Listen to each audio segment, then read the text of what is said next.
Зейлелер харбилер үшін шираттағы гуманитар юкны әзірлей буржуйка мишләре, тоқтабырыслар, машиналарға запас частьлер түйелер.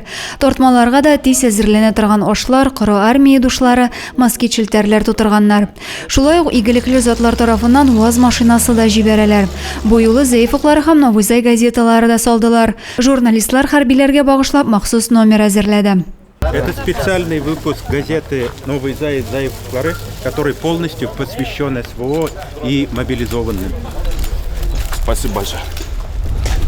Вот эта тема мобилизации, тема СВО, тема патриотизма, она практически постоянно в наших материалах. Мы никогда так много об этом не писали, как сейчас. И я хочу сказать, что мы туда вложили всю нашу душу, все сердце, чтобы они видели, чтобы они понимали, что мы их помним, мы их ждем, мы про них пишем. Юк тутырылган фуры гадәттәгечә үзәк мәйданнан кузгала, тиешле ноктага тәҗрибәле машина йөртүче Виталий Софин илтәчәк.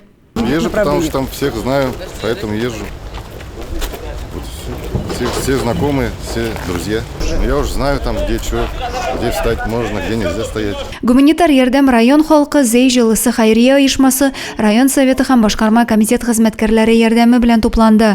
Зейлеләрнең бердәм булуын, аны җыю эшендә активлык күрсәтүчеләрне район башлыгы да билгеләп үтте.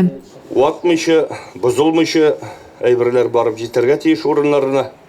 Шуңа күрә пожелаем ребятам успехов, чтобы живыми и здоровыми тоже вернулись. А так, конечно, от нас всех, от всех заинцев, большой привет нашим ребятам.